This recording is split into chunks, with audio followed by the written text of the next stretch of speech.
कई बार हम लोग अपनी ज़िंदगी में छोटे छोटे मौके और अपॉर्चुनिटी को गंवा देते हैं। ऐसा ही कुछ एक बार हुआ। नदी किनारे दो मछुआरे अपनी अपनी नाव में मछली पकड़ने के लिए तैयार थे। दोनों काफ़ी खुश और जोश में थे कि आज कौन सबसे ज़्यादा मछलियों को पकड़ता है। इस बार दोनों साथ ही नदी में गया। दोनों मछुआरे ने एक साथ ही अपना अपना कांटा पानी में फेंका और मछली पकड़ने का इंतज़ार किया। देखते देखते कुछ समय बीता और पहले मछुआरे के कांटे में एक बड़ी सी मछली आके फंसती है। फिर वह मछुआरा अपने कांटे को ऊपर लेता है और उस बड़े से मछली को देखकर काफ़ी खुश होता है और दूसरे मछुआरे की तरफ देखकर अपना खुशी जाहिर करता है।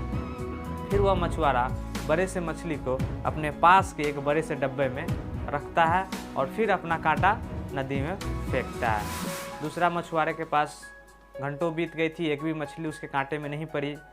फिर कुछ ही घंटे बीती कि पहले ही मछुआरे के कांटे में छोटे छोटे कई सारी मछलियाँ फंसी। उसने कांटे को ऊपर खींचा और छोटे छोटे मछलियों को देखकर काफ़ी खुश हुआ और उन सारी मछलियों को फिर से अपने बगल के उस डब्बे में रखा और फिर से अपना कांटा पानी की तरफ फेंका। फिर घंटों बीत गए, दूसरे मछुआरे के पास एक भी मछली नहीं फंसी थी। अचानक कुछ समय बाद उसके कांटे में एक बहुत बड़ी सी मछली आके फंसती है, जिससे वह खुश तो होता है लेकिन उस मछली को बड़े ही प्यार से देखकर उसे पानी में फिर से नदी में फेंक देता है। अब यह देखकर पहला मछुआरा काफ़ी चिंतित होता है कि इसे काफ़ी अरसे से एक भी मछली इसे नहीं मिल रही थी। इतनी बड़ी मछली इसके हाथ लगी लेकिन यह उसे देखकर पानी में क्यों फेंक दिया। और दूसरे मछुआरे ने फिर से अपना कांटा पानी में डाला और कुछ समय बीता और फिर से उसके कांटे में एक बड़ी सी मछली आकर फिर से फंसी। उसने कांटे को ऊपर लिया और फिर देखा तो बड़ी सी मछली थी। उसने उतना ही प्यार से फिर से वो मछली अपने हाथों में लिया और उसके दांत से कांटा निकालकर उसे फिर से पानी की ओर फेंक दिया। अब यह देखकर जो पहला मछुआरा था वो काफ़ी चिंतित हुआ और उससे रहा नहीं गया और उसने उससे फाइनली दूसरे मछुआरे से पूछ डाला कि आखिर तुम ऐसा क्यों करते हो।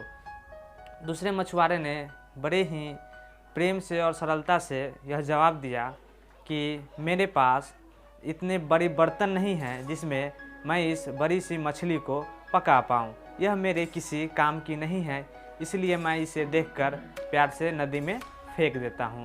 इस बात को सुनकर पहले मछुआरे ने पहले तो हंसा और फिर उसे समझाया कि देखो दोस्त, तुम्हारे पास बड़ी बर्तन नहीं है तो क्या हुआ, तुम इस मछली को काट कर छोटे छोटे हिस्सों में भी तुम पका सकते हो, इसमें नदी में फेंकने की क्या ज़रूरत थी। अब यह बात दूसरे मछुआरे को समझ में आई। और फ्रेंड्स, हम लोग भी अपनी ज़िंदगी में बड़े गोल्स को पाने के चक्कर में छोटे छोटे गोल्स को छोड़ देते हैं कि एक बार बड़ी गोल्स आएगी तो हमारी ज़िंदगी सेट हो जाएगी। हमारे ज़िंदगी में सक्सेसफुल बनने के लिए या कोई भी अच्छी ज़िंदगी के लिए हमें छोटे छोटे मौक़ों को बुनाना पड़ता है। ऊपर वाले हमें छोटे छोटे जो मौक़े देते हैं उसे हमें खुशी से अपने पास उसे स्वीकार करना चाहिए और उस छोटे छोटे मौक़ों से ही हम अपनी एक बड़ी गोल्स की तरफ अपनी बड़ी गोल्स को सेट कर सकते हैं, जो हम लोग नहीं कर पाते हैं। हम लोग चाहते तो एक बड़ी अच्छी और सक्सेसफुल ज़िंदगी हैं, लेकिन उतना मेहनत हम लोग कर नहीं पाते हैं। हम लोग सोचते हैं कि एक छोटी सी जगह में ही हमारे कोई अच्छी सी जॉब हो जाए, 15-20-30 हज़ार की सैलरी हो और हम खुश रहें, हमारे पास अच्छी गाड़ी हो, अच्छी बीवी हो, अच्छी घर हो और हम खुशी से रहें। लेकिन हम लोग कोई भी चांस लेना नहीं चाहते और किसी भी तरह का एक्स्ट्रा एफर्ट लगाने से डरते हैं, रिस्क लेने से डरते हैं।